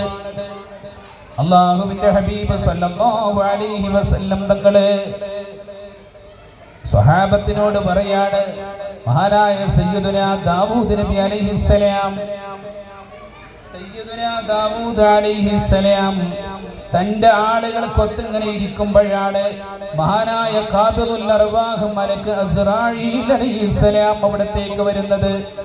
എന്നിട്ടൊരു ചെറുപ്പക്കാരൻ ഇങ്ങനെ നോക്കിയിട്ട് അസ്റായീൽ അലൈഹിസ്സലാം മഹാനായ സയ്യിദുനാ നബിയുല്ലാഹി ദാവൂദ് അലൈഹിസ്സലാമിനോട് പറഞ്ഞു, അല്ലയോ ദാവൂദ് നബിയേ, ആ ഇരിക്കുന്ന ചെറുപ്പക്കാരൻ ഇനി 6 ദിവസം മാത്രമേ ഉള്ളൂ. 6 ദിവസം കഴിഞ്ഞാൽ ആ മനുഷ്യന്റെ റൂഹ് പിടിക്കാൻ അല്ലാഹു റബ്ബുൽ ഇസ്സത്ത് എന്നോട് കൽപ്പിച്ചിട്ടുണ്ട്. ദാവൂദ് നബി അലൈഹിസ്സലാമിനോട് ഇത് പറയുന്നത് ആ ചെറുപ്പക്കാരൻ ഇരിക്കുന്ന അതേ വേദിയിൽ വെച്ചുകൊണ്ടാണ്. കുറെ കാലങ്ങൾ കഴിഞ്ഞു, ദിവസങ്ങളും മാസങ്ങളും വർഷങ്ങളും ഇങ്ങനെ കടന്നുപോയി. 10 വർഷത്തിന് ശേഷം വീണ്ടും മഹാനായ സയ്യിദുനാ ദാവൂദ് നബി അലൈഹിസ്സലാം ഈ ചെറുപ്പക്കാരനെ വീണ്ടും തന്റെ സദസ്സിൽ കാണുകയാണ്. 6 ദിവസം കഴിഞ്ഞാൽ അസ്റായീൽ പിടിക്കുമെന്ന് പറഞ്ഞ മനുഷ്യനെ 10 വർഷം കഴിഞ്ഞിട്ടും തന്റെ സദസ്സിൽ വന്നിരിക്കുന്നു. അപ്പോഴാണ് ഖാബിദുൽ അർവാഹ് മലക്ക് അസ്റായീൽ അലൈഹിസ്സലാമിനോട് അല്ലാഹുവിന്റെ പ്രവാചകനായ സയ്യിദുനാ ദാവൂദ് അലൈഹിസ്സലാം ചോദിക്കുന്നത്, അല്ലയോ അസ്റായീൽ, നിങ്ങളല്ലേ പറഞ്ഞത് ആ മനുഷ്യന് 6 ദിവസം മാത്രമേ ബാക്കിയുള്ളൂ, അത് കഴിഞ്ഞാൽ ആ മനുഷ്യനെ ഇവിടെ നിന്ന് കൊണ്ടുപോവുകയാണെന്ന്. ഇന്ന് 6 ദിവസം പോയിട്ട് 6 ദിവസമല്ല, 6 മാസമല്ല, 6 വർഷമല്ല, 10 വർഷം കഴിഞ്ഞിട്ടും ആ മനുഷ്യൻ ഇതിലൂടെ സുഭിക്ഷമായിട്ട് നടക്കാണല്ലോ.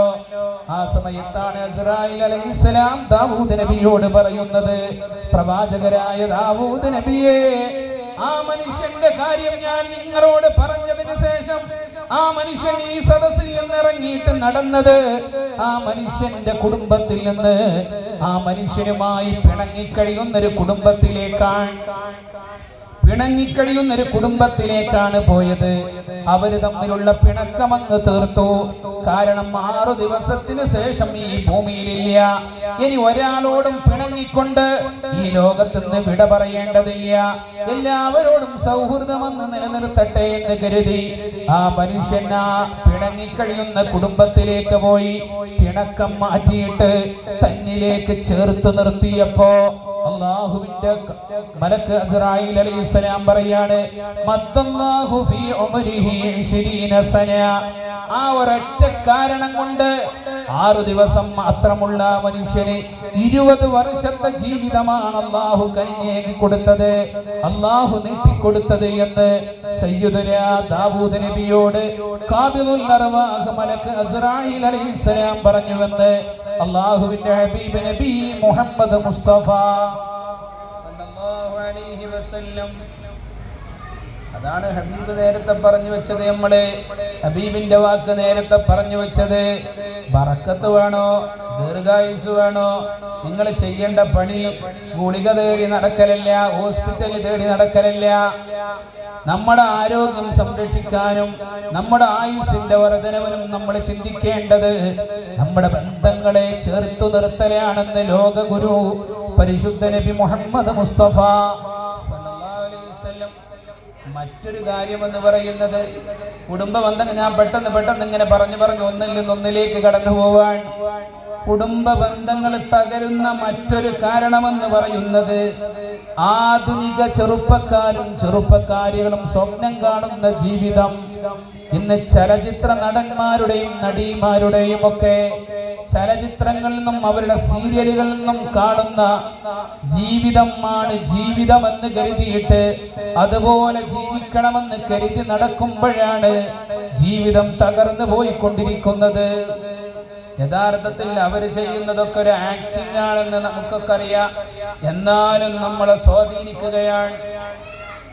ഏതെങ്കിലും ഒരുപാട് സിനിമയുടെ ലോകത്ത് സിനിമ കടന്നു പോകുമ്പോൾ, ചലച്ചിത്രങ്ങൾ കടന്നു പോകുമ്പോൾ, സീരിയലുകൾ കടന്നു പോകുമ്പോൾ ഇതൊന്നും ഇന്ന് പ്രശ്നമില്ലാത്ത കാലമാണ്.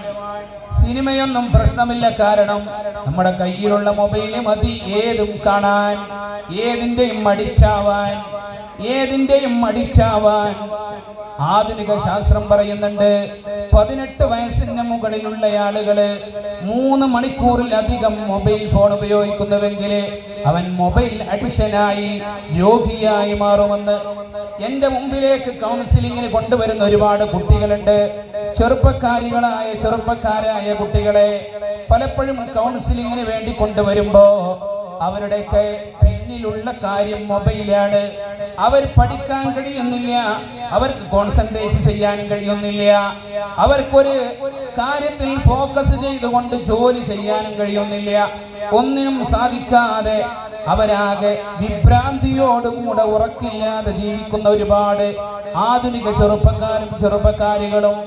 ചില കുട്ടികളൊക്കെ പരിശോധിച്ചാൽ അവര് സൈക്കാട്രിസ്റ്റിനെ കാണിച്ചിട്ട് 1, 1.5, 2 കൊല്ലം ഉറക്കുഗുളിക കൊടുത്തിട്ട് ഉറക്കി കിടത്തുകയാണ്. ഇതിന്റെ ട്രീറ്റ്മെന്റ് അങ്ങനെയൊക്കെയാണ്. ട്രീറ്റ്മെന്റിന്റെ ലോകത്തേക്ക് പോയാൽ അപകടമാണ്. എൻ്റെ പ്രിയപ്പെട്ട ഉമ്മമാരെ, ഉപ്പമാരെ, നമ്മുടെ മക്കളെ മൊബൈൽ ഫോൺ കൊടുത്ത് നശിപ്പിക്കരുതേ. അവസരോചിതമായി പറഞ്ഞു എന്ന് മാത്രം. കഴിഞ്ഞ ദിവസം ഒരു ചെറുപ്പക്കാരനെ കൊണ്ടുവന്ന് അവന്റെ നില പരിശോധിച്ച് നോക്കുമ്പോ സൈക്കാട്രിസ്റ്റിനെ കാണിക്കൽ നിർബന്ധമാണ്. സൈക്കാട്രിസ്റ്റിന്റെ അടുത്ത് പോയി ആ സൈക്കാട്രിസ്റ്റ് നിർദ്ദേശിച്ച നിർദ്ദേശം എന്ന് പറയുന്നത് 9 മാസം ഈ ചെറുപ്പക്കാരനെ ഉറക്കിക്കിടത്തണം. മൊബൈലിന്റെ അഡിഷൻ എന്ന് പറയുന്ന ഈ രോഗത്തിൽ നിന്ന് രക്ഷപ്പെടണമെങ്കിൽ 9 മാസം ഈ ചെറുപ്പക്കാരനെ ഉറക്കിക്കിടത്തണം. 9 മാസം ഈ ചെറുപ്പക്കാരന് ഭൂമിയിൽ നടക്കുന്നതൊന്നും അറിയണ്ട. നേരത്തെ ഭക്ഷണം കൊടുക്കുക, ഗുളിക കൊടുക്കുക, കിടത്തി ഉറക്കുക. ഇത് തന്നെ 9 മാസത്തിന് ശേഷം വീണ്ടും ട്രീറ്റ്മെന്റ് ചെയ്യണം വേറെ രൂപത്തില്. ഇങ്ങനെ നമ്മുടെ മക്കളെ ഭ്രാന്തന്മാരും ഭ്രാന്തികളുമാക്കുന്ന ഏറ്റവും വലിയ ഉപകരണങ്ങളാണ് നമ്മൾ ഇന്ന് സമ്മാനമായി കൊടുത്തുകൊണ്ടിരിക്കുന്നത്. അല്ലാഹു റബ്ബുൽ ഇസ്സത്ത് നമ്മുടെ സമുദായത്തെ കാത്തുരക്ഷിക്കട്ടെ. എന്റെ പ്രിയപ്പെട്ടവരെ, എന്റെ പ്രിയപ്പെട്ട ചെറുപ്പക്കാരെ, നമ്മൾ കാണുന്ന ചലച്ചിത്ര നടന്മാരുടെയും നടിമാരുടെയും ജീവിതമല്ല യഥാർത്ഥ ജീവിതമെന്ന് നമ്മൾ തിരിച്ചറിയണം. അല്ലെങ്കിലും ലോകത്തെ ഒരു സിനിമയും അതിലെ മിക്കവാറും 99.4% ഇവിടെ നന്മ പ്രചരിപ്പിക്കാനൊന്നല്ല നടത്തുന്നത്. നന്മ പ്രചരിപ്പിക്കാനൊന്നല്ല സിനിമ നടത്തുന്നത്, സീരിയലുകൾ നടത്തുന്നത്, വെബ് സീരീസുകൾ നടത്തുന്നത്.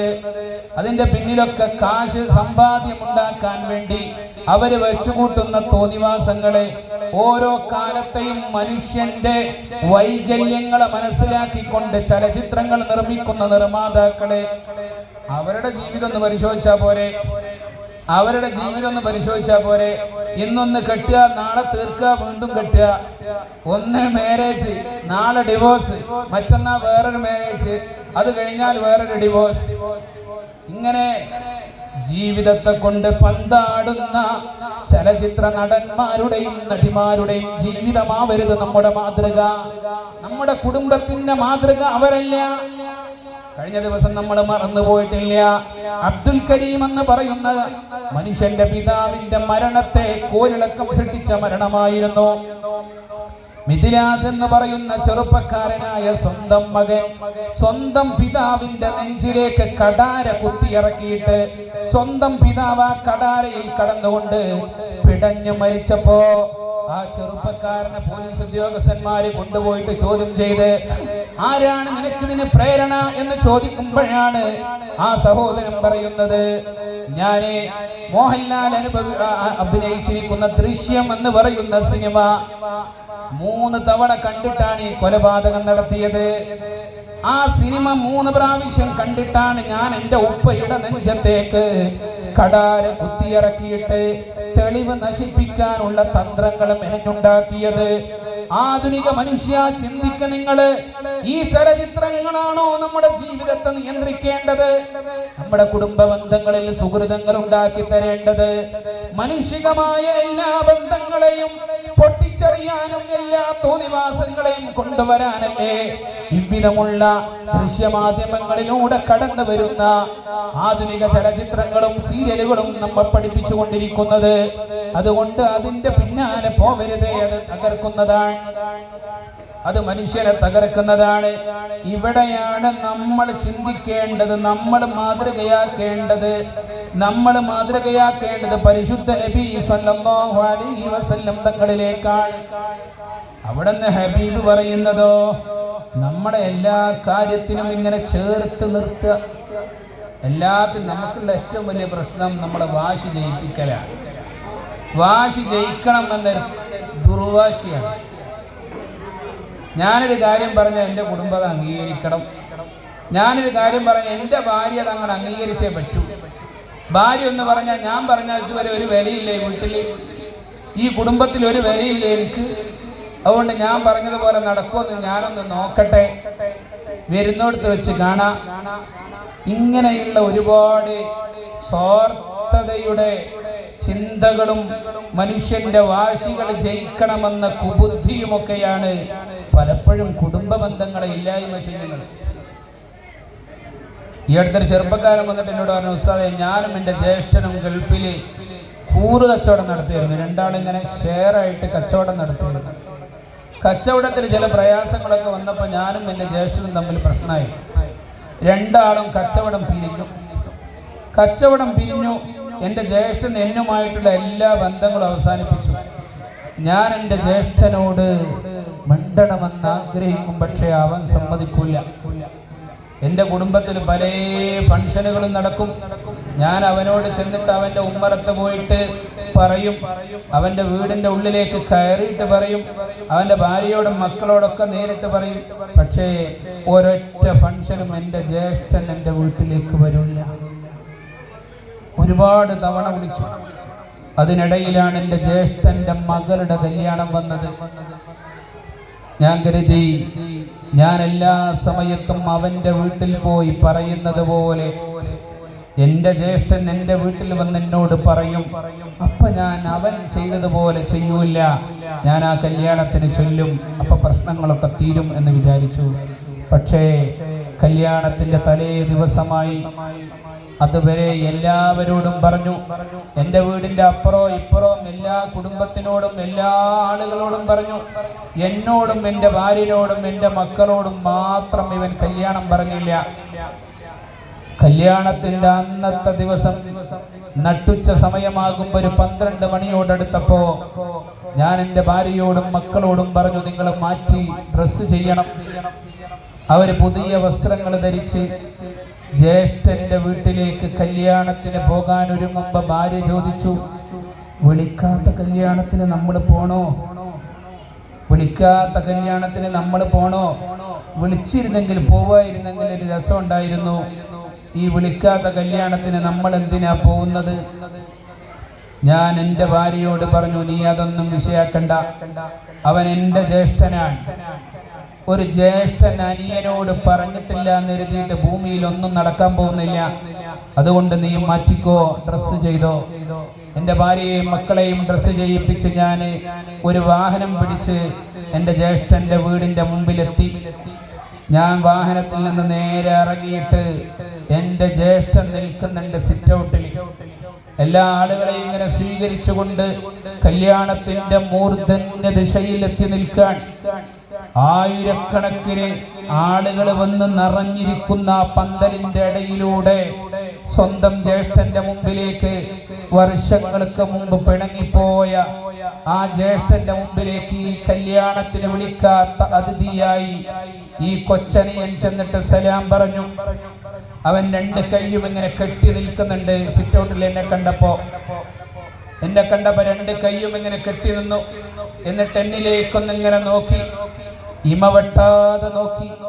ഒരൽപ്പനേരം കഴിഞ്ഞപ്പോ ഞാൻ അവന്റെ മുഖത്തേക്ക് ശ്രദ്ധിക്കുന്നുണ്ട്. എന്റെ ജ്യേഷ്ഠന്റെ 2 കണ്ണും ഇങ്ങനെ നിറഞ്ഞൊഴുകാൻ തുടങ്ങി. എന്റെ ജ്യേഷ്ഠന്റെ 2 കണ്ണും ഇങ്ങനെ നിറഞ്ഞൊഴുകാൻ തുടങ്ങി. പെട്ടെന്ന് എന്റെ അരികിലേക്ക് വന്ന് എന്നെ കെട്ടിപ്പിടിച്ചിട്ട് എന്റെ ചെവിയിൽ പറഞ്ഞു, എന്നോട് ക്ഷമിക്കടാ, ഞാനൊരു പിശാചായി പോയല്ലോ, എന്നോട് ക്ഷമിക്കടാ എന്ന് പറഞ്ഞിട്ട് എന്നെ അങ്ങ് കെട്ടിപ്പിടിച്ചു. അതോടുകൂടെ അതുവരെയുള്ള പ്രശ്നങ്ങളൊക്കെ അങ്ങ് തീർന്നു. നമ്മളൊന്ന് താവണം. ബന്ധങ്ങൾ മുറിഞ്ഞു പോയെടുത്ത് നമ്മൾ ശ്രദ്ധിക്കേണ്ട കാര്യം അതാണ്. നമ്മളൊന്ന് താഴ്ന്നു കൊടുക്കുക. നമ്മളും വാശിക്കൊരുങ്ങിയാൽ ആരും നന്നാവുന്നാരും വിചാരിക്കണ്ട. എന്നാലോ നമ്മൾ താഴ്ന്നാല് സാധാരണഗതിയിൽ നമ്മളൊക്കെ ചിന്തിക്കുന്നൊരു ചിന്ത ഉണ്ട്, എന്തിനാണ് ഇങ്ങനെയൊക്കെ ചെയ്യുന്നത്, വിളിക്കാതെ കല്യാണത്തിന് പോവുക, അല്ലെങ്കിൽ ഓന് വേണ്ടെങ്കിൽ നമുക്കെന്തിനാ അത്ര നിർബന്ധം, ഞാൻ എത്ര തവണ ഓൻ്റെ അടുത്ത് പോയി എന്നിട്ടും അവന് മിണ്ടാനുള്ള മനസ്സില്ല, പിന്നെന്തിനാ നമ്മൾ അവൻ്റെ പിന്നാലെ വീണ്ടും വീണ്ടും പോകുന്നത്, വീണ്ടും വീണ്ടും അവന്റെ പിന്നാലെ പോകേണ്ട എന്ത് കാര്യം? ഇത് പൈശാചികമായ ചിന്തയാണ്, പൈശാചികമായ ചിന്തയാണ്. കാരണം അല്ലാഹുവിന്റെ ഹബീബ് നബിയുനാ മുഹമ്മദ് മുസ്തഫ സല്ലല്ലാഹു അലൈഹി വസല്ലം തങ്ങൾ പറയാണ്, ഒരു മനുഷ്യന്റെ കുടുംബത്തിനിടയിൽ പ്രശ്നങ്ങളുണ്ടായി. ആ പ്രശ്നങ്ങൾക്കിടയിൽ ആരോ ആവട്ടെ അതിന്റെ കാരണക്കാർ, ആ കൂട്ടത്തിൽ ആരാണോ മറ്റുള്ളവന്റെ മുമ്പിലേക്ക് കടന്നു ചെന്നിട്ട് തന്റെ സ്ഥാനം ഒന്ന് കുറഞ്ഞാലും ശരി, ഒന്ന് താഴ്ന്നു കൊടുത്ത് തോറ്റു കൊടുക്കാൻ വേണ്ടി തയ്യാറാവുന്നത്, അവര് നാളെ മാശറയിലേക്ക് വരുമ്പോ, എന്റെ പ്രിയപ്പെട്ട പെങ്ങളെ, എന്റെ പ്രിയപ്പെട്ട ഉമ്മമാരെ, എന്റെ പ്രിയപ്പെട്ട ചെറുപ്പക്കാരെ, ആരാണോ ആ കുടുംബത്തിന്റെ നന്മക്ക് വേണ്ടി താഴ്ന്നു കൊടുക്കാൻ, ആരാണോ തോറ്റു കൊടുക്കാൻ തയ്യാറാവുന്നത്, അവര് നാളെ മാശറയിലേക്ക് വന്നാൽ അവരുടെ കൈ ഞാൻ പിടിക്കുമെന്ന് പരിശുദ്ധ നബി മുഹമ്മദ് മുസ്തഫ സല്ലല്ലാഹു അലൈഹി വസല്ലം. ഒരു ചാണകര സൂര്യൻ കത്തിജ്വലിക്കുമ്പോ ആരാരുമില്ലാതെ അല്ലാഹുവിന്റെ കോടതിയിൽ ഒരു കച്ചിത്തുരുമ്പ് കിട്ടിയിരുന്നെങ്കിൽ എന്ന് കരുതി നെട്ടോട്ടം ഓടുമ്പോ നമ്മുടെ കൈ പിടിച്ചുകൊണ്ട് സ്വർഗത്തിലേക്ക് കൊണ്ടുപോകാൻ നമ്മുടെ ഹബീബ് നബി മുഹമ്മദ് മുസ്തഫ സല്ലല്ലാഹു അലൈഹി വസല്ലമ തങ്ങൾ ഉണ്ടാകുമെന്ന് പറയുമ്പോ 63 വർഷകാലം ലോകത്ത് ജീവിച്ചിട്ട് ഒരു സെക്കൻഡ് പോലും കള്ളത്തരത്തിന് വേണ്ടി നാവ് വളച്ചിട്ടില്ലാത്ത സ്വാദിഖുൽ മസ്ദൂഖ് നബി മുഹമ്മദ് മുസ്തഫ സല്ലല്ലാഹു അലൈഹി വസല്ലം തങ്ങൾ പറയാൻ, നാളെ മാശറയിൽ വരുമ്പോൾ നിങ്ങളെ കൈ പിടിക്കാൻ ഞാനുണ്ടാവും. നമ്മളൊന്ന് താഴ്ന്നു കൊടുത്താൽ മതി. ഭൂമിയിൽ നിന്ന് താഴ്ന്നു കൊടുത്താൽ നാളെ മാശറയിൽ രക്ഷപ്പെടുത്താൻ നമ്മുടെ ഹബീബ് നമ്മുടെ കൂടെ ഉണ്ടാകും. കാരണം കുടുംബ ബന്ധങ്ങളെ ചേർക്കുന്നതിൽ അല്ലാഹുവിന്റെ ഹബീബ് സല്ലല്ലാഹു അലൈഹി വസല്ലമ തങ്ങൾ കാണിച്ച കണിശതയേക്കാൾ ലോകത്തൊരാളും കാണിച്ചിട്ടില്ല. കുടുംബത്തിന്റെ ഇടയിലുള്ള പ്രശ്നങ്ങളെയും പ്രയാസങ്ങളെയും തീർക്കുന്നിടത്ത് ഇത്ര രമ്യമായി പരിഹാരങ്ങൾ കണ്ടെത്തിയ മറ്റൊരാളെ ലോകത്ത് കാണാൻ കഴിയില്ല. അതുകൊണ്ട് എൻ്റെ പ്രിയപ്പെട്ടവരെ, നമ്മുടെ ഇടയിലുള്ള ബന്ധങ്ങൾ പല രൂപത്തിലാണ്. എന്നാൽ അപകടകരമായ ബന്ധവിച്ഛേദനങ്ങളുണ്ട്. നമ്മുടെ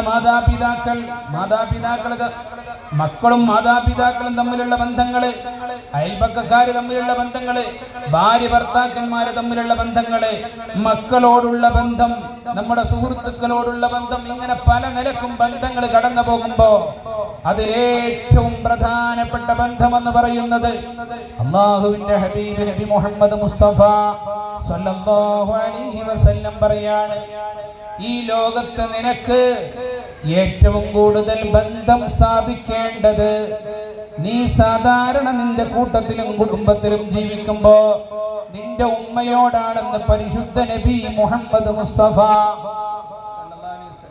സ്വന്തം ഉമ്മയോടാണ്. ഹദീസ് നമ്മൾ ഒരുപാട് തവണ കേട്ടതാണ്. ഇമാം ബുഖാരി രേഖപ്പെടുത്തിയ ഹദീസാണ്. മഹാനായ സയ്യിദുനാ അബൂ ഹുറൈറ റളിയല്ലാഹു അൻഹുവിൽ നിന്നുള്ള നിവേദനത്തിലെ ജാഅ റജുലുൻ ഇലാ റസൂലില്ലാഹി സ്വല്ലല്ലാഹു അലൈഹി വസല്ലം, അല്ലാഹുവിന്റെ ഹബീബിലേക്ക് ഒരാൾ വന്നു. എന്നിട്ട് വഖാല യാ റസൂലല്ലാഹ് മൻ അഹഖുൻ നാസി ബിഹുസ്നി സ്വഹാബതി, ഞാൻ ഏറ്റവും നന്നായിട്ട് പെരുമാറേണ്ടത് ആരോടാണ്, ഞാൻ ഏറ്റവും സൗഹൃദത്തിൽ ഇടപെടേണ്ടത് ആരോടാണ്? ഹബീബ് പറയാണ് ഉമ്മുക്ക. വീണ്ടും പറഞ്ഞു ഉമ്മുക്ക. വീണ്ടും പറയുന്നു ഉമ്മുക്ക. 3 വട്ടം ഉമ്മയെ പറയുന്നു. നാലാമതാണ് നിന്റെ പിതാവിനെ പറഞ്ഞത് എങ്കിൽ എന്റെ പ്രിയപ്പെട്ട ഇക്കാക്കമാരെ നമ്മൾ വിഷമിക്കണ്ട. എന്തുകൊണ്ടാ നമ്മുടെ ഉമ്മയെ അള്ളാന്റെ ഹബീബ് 3 തവണ എടുത്തു പറഞ്ഞതെന്നറിയോ? ഗർഭം ചുമന്നത് 10 മാസം തള്ളയാ, പ്രസവിച്ച വേദന തിന്നതും അവൾ തന്നെയാ, പാലും കൊടുത്തു വളർത്തലും അവളാണ്. ഇവ 3 കാര്യം വാപ്പയിൽ ഒഴിവാണ്. ഉസ്താദ് പറഞ്ഞു വെച്ചതാണ്. എന്തുകൊണ്ടാണ് ഉമ്മയെ 3 വട്ടം പറഞ്ഞത്? 3 കാര്യം കൊണ്ട് ഉപ്പയേക്കാൾ ഉമ്മ പ്രത്യേകമാകുന്നത്. അവളാണ് 10 മാസം നമ്മളെ ഗർഭം ചുമന്നത്. അവരാണ് വേദന സഹിച്ചുകൊണ്ട് നമ്മളെ പ്രസവിച്ചത്. അവരാണ് നമുക്ക് മുലപ്പാൽ ഊട്ടി തന്നത്. ഈ 3 കാര്യം ഉപ്പാക്ക് ചെയ്യാൻ പറ്റില്ല. ബാക്കിയുള്ള എല്ലാ കാര്യങ്ങളും വാപ്പയും ഉമ്മയും സമമാണ്. രണ്ടുപേരും ഒരുപോലെ ഇടപെടാൻ കഴിയുന്നതാണ്. ഈ 3 കാര്യം ഉമ്മക്കല്ലാതെ മറ്റൊരാൾക്ക് സാധ്യമല്ല. ആധുനിക കാലഘട്ടത്ത് പുരുഷൻ പ്രസവിച്ചു എന്നൊക്കെ പത്രഗോളങ്ങളിൽ മണ്ടത്തരങ്ങൾ വിളിച്ചു പറഞ്ഞാലും അവരൊക്കെ യഥാർത്ഥത്തിൽ അസ്ലിയായി പെണ്ണായിരുന്നു. തോന്നിവാസം പറയാൻ പുരുഷൻ ഗർഭം ധരിച്ചു. എവിടെ? പെണ്ണായി ജനിക്കപ്പെട്ട മനുഷ്യൻ പുരുഷനായിട്ട് കോലം കെട്ടുക. എന്നിട്ട് നാളെ വന്നിട്ട് പറയാ ആണ് കോലം കെട്ടിയാൽ പെണ്ണ് ആണാവില്ല. അതൊക്കെ ആധുനിക കാലഘട്ടത്തിലെ ചില കുബുദ്ധിത്തരവും വക്രബുദ്ധിത്തരവുമാണ്, തോന്നിവാസങ്ങളാണ്, മാനസിക രോഗങ്ങളാണ്. അതൊക്കെ ട്രീറ്റ് ചെയ്യേണ്ടടുത്ത് പോയി ട്രീറ്റ് ചെയ്യണം. അതല്ലാതെ ആണ് പ്രസവിച്ചു എന്ന് പറഞ്ഞ് നുണ പറഞ്ഞ് വരത്തനല്ല. പ്രസവിക്കാനുള്ള ശേഷി അള്ളാഹു കൊടുത്ത പെണ്ണിനാണ്. പെണ്ണിനാണ് അള്ളാഹു അത് കൊടുത്തത്. ഈ 3 കാര്യം ചെയ്യാൻ ഉമ്മക്കാണ് സാധിക്കും. അതുകൊണ്ട് ഉമ്മാക്ക് 3 സ്ഥാനം അല്ലാഹുവിന്റെ ഹബീബ് കൊടുത്തത്. അതുകൊണ്ട് നമ്മുടെ ഉമ്മമാരെ നമ്മൾ മാറ്റി നിർത്തരുതേ. പലപ്പോഴുള്ള കുഴപ്പങ്ങൾ അതൊക്കെയാണ്. നമ്മുടെ മാതാപിതാക്കളെ അള്ളാഹുവിന്റെ ഹബീബ് സല്ലല്ലാഹു അലൈഹി വസല്ലമ തങ്ങളെ ഞാൻ നിർത്തുകയാണ്.